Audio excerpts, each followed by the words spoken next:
নমস্কার বন্ধুরা, welcome to ST unique sports. তো একটা জিনিস তো মানতেই হবে, কথায় রয়েছে ধর্মের কল বাতাসে নড়ে, তেমনটাই কিন্তু ঘটে গেল এবার ওড়িশা এফসির সঙ্গে।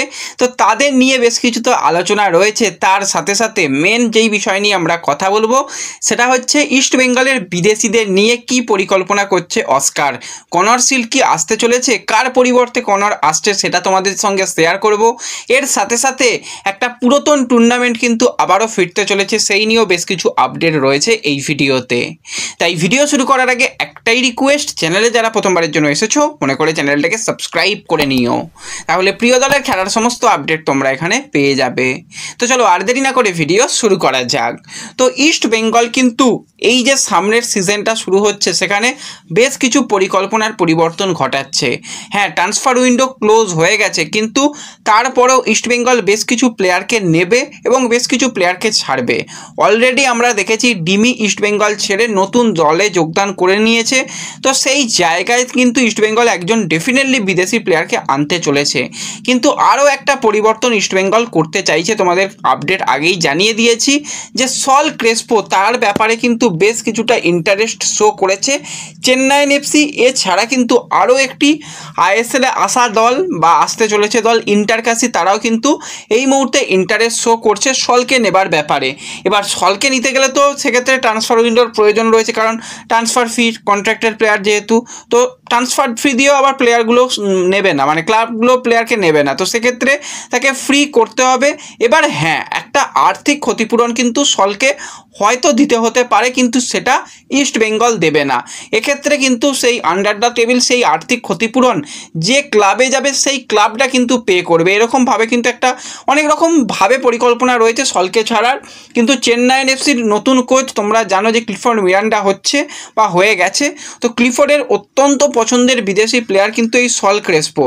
তো ক্রেসপোকে কিন্তু সেই কারণেই চাইছে, এবং ক্রেসপোকে নিয়ে দুর্দান্ত পারফরমেন্স ওড়িশাকে করিয়ে সুপার কাপ চ্যাম্পিয়নও হয়েছিল মিরান্ডা। তো সেই কারণে কিন্তু এই আরও তাকে প্রয়োজন রয়েছে বলেই সে ম্যানেজমেন্টকে জানিয়েছে এবং চেন্নাইন এফসিও চাইছে।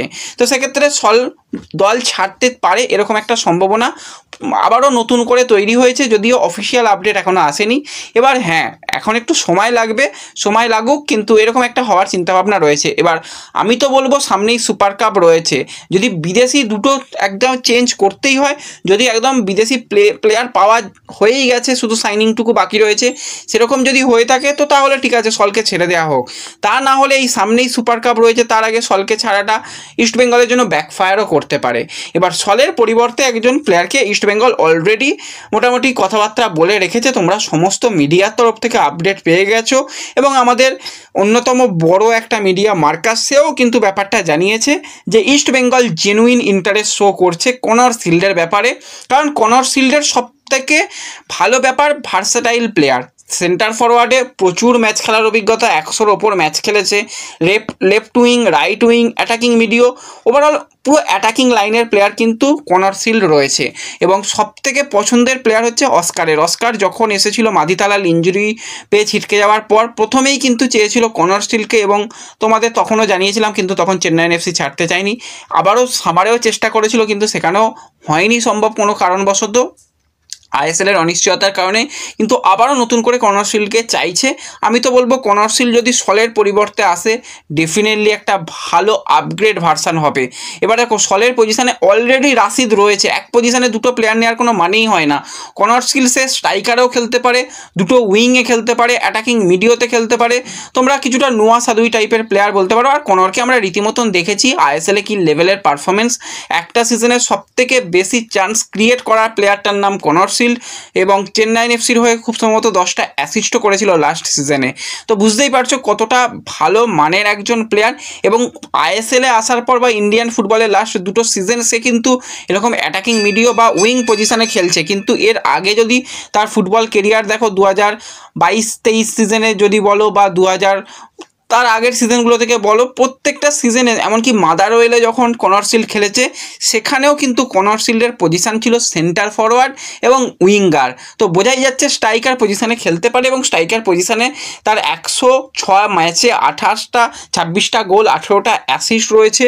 তো ওভারঅল কিন্তু একটা দারুণ আপগ্রেড ভার্সান হতে চলেছে। এবার দেখা যাক যত তাড়াতাড়ি সাইন করানো হয়ে যাবে, অফিসিয়াল সিগনেচার হয়ে যাবে, যত তাড়াতাড়ি প্র্যাকটিসের মধ্যে আনা যাবে ততটাই ভালো, কারণ অনেক দিন তো গেম টাইমের মধ্যে নেই। হ্যাঁ, এবার প্রফেশনাল প্লেয়ার, অবশ্যই সে নিজে প্রস্তুত রয়েছে, সে ফিজিক্যালি স্ট্রং রয়েছে, ফ্রিও রয়েছে। তো যত তাড়াতাড়ি সাইন করে কলকাতায় নিয়ে আসা যাবে এবং তাকে শিবিরে যোগদান করানো যাবে ততটাই ভালো। তো দেখা যাক, সব কিছু সময় বলবে, সিগনেচার হয়ে যাক, তারপর এই বিষয় নিয়ে আরও আমরা কথা বলতে পারবো। কিন্তু কথা বলার যে জায়গাটা তৈরি করেছে রোহন শর্মা, সেটা হচ্ছে ওড়িশা এফসি সুপার কাপ খেলবে না।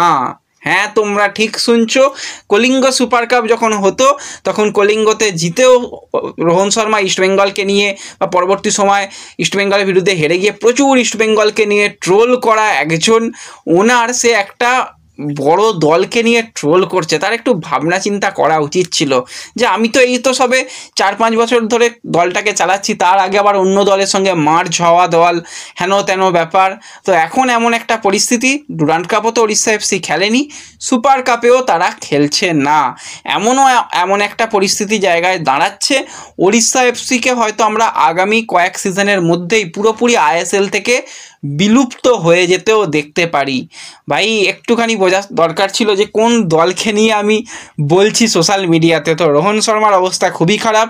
একমাত্র ট্রফি রোহন শর্মা সেই সুপার কাপের সময় পেয়েছিল, তারপর ভেবেছিল সের্জিও লোবেরা এসে ট্রফির বন্যা করে দেবে, কিন্তু না, কিছুই হলো না। সব কিছু মিলিয়ে মিশিয়ে ওড়িশার অবস্থা খুবই খারাপ। কিন্তু এই খারাপ অবস্থা বা ফুটবল, আমাদের ইন্ডিয়ান ফুটবলের খারাপ অবস্থার মধ্যেও ভালো যেটা অবস্থা সেটা হচ্ছে বেঙ্গালুরু এফসি, তারা কিন্তু প্রি সিজন শুরু করে দিতে চলেছে আগামী কাল থেকেই।